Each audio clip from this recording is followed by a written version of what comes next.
You better buckle yourselves in for this one because it's gonna get crazy.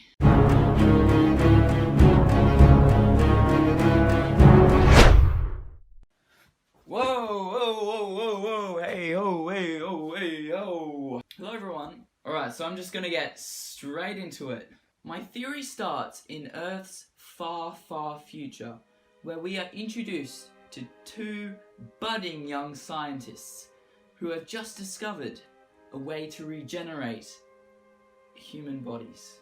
Can you see where I'm going with this? So the two scientists, like any scientist would, show their discovery to the world. Oh, hey guys, we have this really cool thing where we can regenerate our bodies so we don't actually die. Yeah, nah. Because of how dangerous and untested the experiment is, and because of their questionable ethics, everyone just rejects their idea, and they lose all credibility as scientists. These two scientists obviously get angry because of this, but they continue on with other experiments. Their next experiment was, you guessed it, a space-time machine. Now this isn't a complete TARDIS, it isn't bigger on the inside or anything yet, it's just like a very basic space-time machine that can travel anywhere in space and time. And so they once again show this discovery to the world. Yeah, nah. Once again, it is rejected by the scientific community. Everyone thinks they're madmen. Because they lost their credibility as scientists, no one takes them seriously. And because of fears of paradoxes affecting Earth, this experiment is never followed through with. Of course, this makes the two scientists even more angry. And having everyone just hate you and think that you're crazy obviously just made them really go insane, but they actually managed to scrap together enough money to fund these two projects. They want to prove everyone wrong.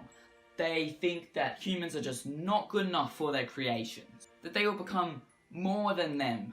So they use the space-time machine to travel to the early years of the universe, and they bring one subject with them to test their experiments on. Once again, you guessed it, a female child. The one that we see in the Doctor's flashbacks. And they call this project the Timeless Child. Sorry, just need to adjust the lighting in here. It's getting a bit dark, a bit dramatic, a bit too dramatic. On with my theory slash story slash... The scientists perform all sorts of experiments on this child. This child is tortured. It is put through the most unimaginable pain. And it is given, you guessed it again, 2 hearts. There's a lot of 2s in this theory, isn't there? 2 scientists, 2 experiments, 2 hearts, 2 timeless children? No, we're getting off track. And so it is also given the ability to regenerate 1 time. Crap, I broke my streak of 2s. Should I change it to 2 times just so I can keep that straight? No, we're getting off track again. But 1 time isn't good enough for the scientists. They want it to be better. They will never stop wanting it to be better. They put the child through even more unimaginable pain until it is able to regenerate 12 times. They still want more. They lust for the discovery of immortality, the ability to transcend time. Thus why the project is called the Timeless Child. They next make a few other beings with the same abilities. Thus the Time Lords are born! This is where we're gonna go quite deep into Time Lord mythology and all that sort of stuff. The scientists are proud of what they have achieved so far, and they want to make their subjects proud of them as well. So, they make sure embedded deep in their consciousness, in all their memories, is the memory of them performing these experiments, so they can see what they have accomplished for this new race. These new Time Lords at first don't really realize what the scientists did was horrible. The two scientists never actually straight out tell the other Time Lords how they were actually brought into existence. And for centuries, no one else questions the Time Lords' actual origins. Within their heads, they even look up to the two scientists. They call one of the scientists Omega. And the other scientist was known as their leader, as their lord, as their president.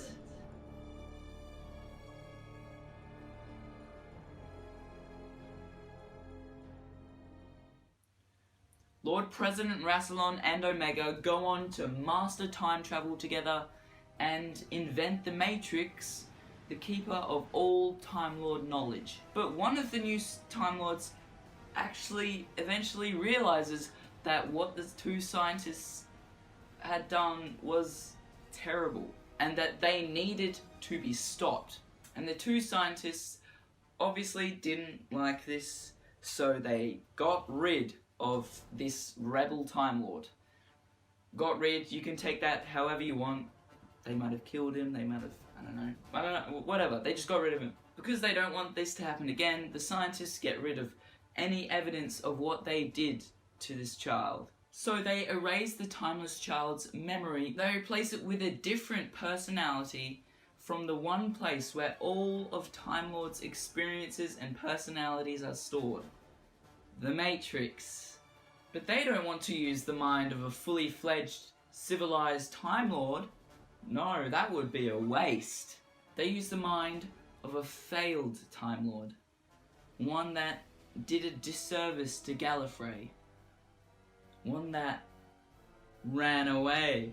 The Doctor's early mind and personality are put into the timeless child, and she is banished to Earth in what she thinks is the Doctor's TARDIS, with one protector who doesn't actually realize that she is the timeless child. So Ruth is the timeless child, and Rassilon and Omega have gotten rid of all the evidence of what they did. But what they've forgotten is that those experiences, those experiments are buried deep in every Time Lord's identity. And long after Omega and Rassilon are gone, lies about the start of Time Lord society are told as truth.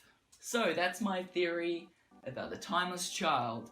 My complicated, probably too complicated theory. I actually did originally have a different version of this theory where Ruth isn't the timeless child, it's just a different Time Lord a new Time Lord that we've never met before. And honestly, that sounds much more probable, but I thought since we have two mysteries on our hands, you know, the timeless child and the Ruth Doctor, I thought why not interlock them?